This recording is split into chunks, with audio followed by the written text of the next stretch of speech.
keep prepaying your loans, or increase your EMI by 5% every year. Keep checking your credit score, because that will help you in getting the best deal in the market for home loan.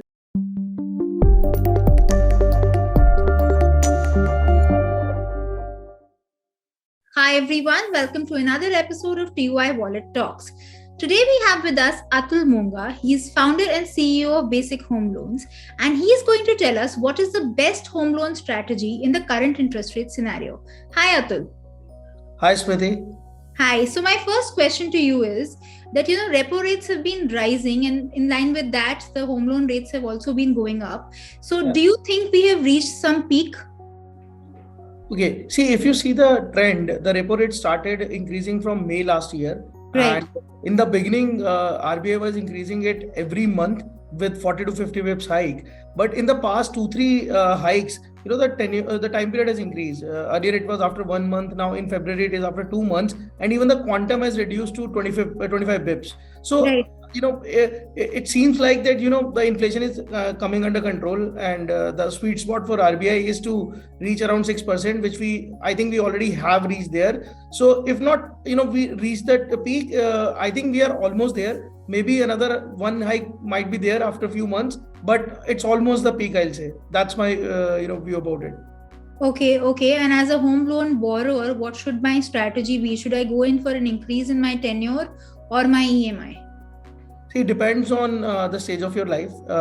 If you are more inclined, means if you have cash flows, you can use it to repay your loan early, and so you can increase your EMI rather than increasing your tenure, because if you increase the tenure, then your overall interest outgo increases, which actually is not a good option. But having said that, if you are on a budget and you cannot afford higher EMI, you can go for a higher tenure, because if in future the rates go down, you can return back to the original tenure.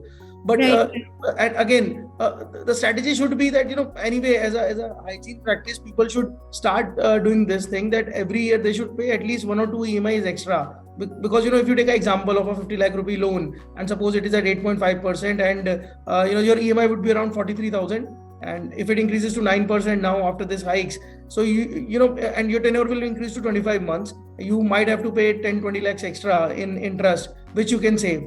So in case you pay this 1 EMI extra every year, or you say 5% EMI higher every year, if your salary increases, then you might be saving a lot of money in interest, which outgoes. That should be the strategy. Right. Another thing which people can do is that in case you are eligible for a balance transfer, people can opt for that also, so that interest EMIs remains the same, and the tenure is also not increased. Okay, but what if I have some maturing deposits, or if I have an annual bonus that I get? In that sense, basically having some bulk money in my hand, does it make sense to then invest it in, say, a mutual fund or any other investment option, or should I look to prepay my loan? See, it's always good as a financial hygiene to pay your liabilities first.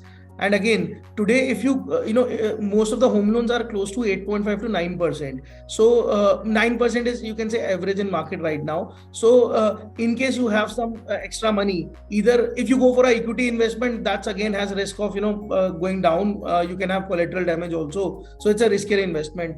And if you want to go for a fixed income or debt kind of investment, there are very limited options where you can get that 9% return.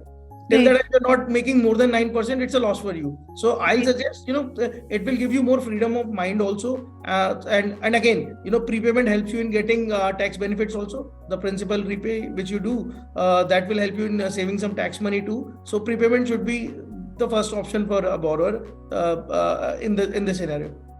Okay, and what is your advice for people who are taking a fresh home loan? One, what should they be keeping in mind? And two, what bank should they be opting for? Whether it should be an PSU or a private or an NBFC?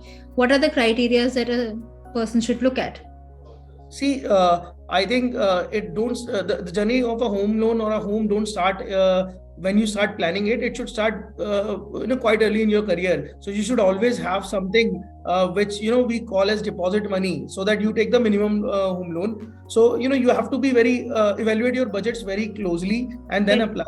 And definitely compare. Means comparison is the best thing. Research is the best thing you can do. Today, there are around 100 HFCs in India and banks in India are giving you home loans. So there is so much variety. There are so many products in market. So you should actually go and compare that. In terms of selecting a PSU, a bank, private bank, or a HFC or NBFC, the thing is in PSU processing fees are lower, and they will give you one of the best rates in the market. But the process will be completely offline, tedious as compared to a private bank. With a private bank, most of the banks are today becoming more digital. You have a digital journey, so you won't have to miss your office to go to the bank and then apply and then get your legal technical sanction of the property. So that's benefit in the private banks. In HFC or NBFC, the thing is you get more flexibility because they have a concept called deviation, that if you're deviating from their policy, they can take some calls, they can evaluate some other parameters in your profile, so to give you a better deal. So if you are with a good score and you want to and you don't have time to leave your office, I'll suggest a private bank would be the option. But if you have time, PSU is again a good option. And if you have some problem in your profile, maybe some old DPTs or your civil score is not good, HFC might be a good option. Okay. My one final question to you is that what are the biggest home loan mistakes that a borrower should avoid?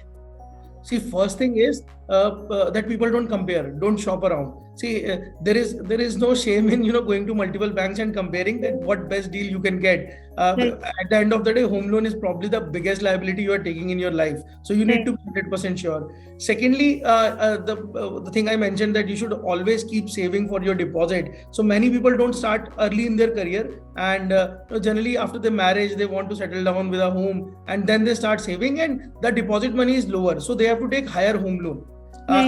And then I have seen, we work in this industry, many people are not even aware of their credit score. So it's a good thing to pay CIBIL, or there are many websites which provides a CIBIL score for free now. You should keep checking your credit score. You should keep seeing where it is going. If you have a good score, then your rate of interest will also be lower, so your cash outgo, your interest outgo will also be lower. You will save a lot of money.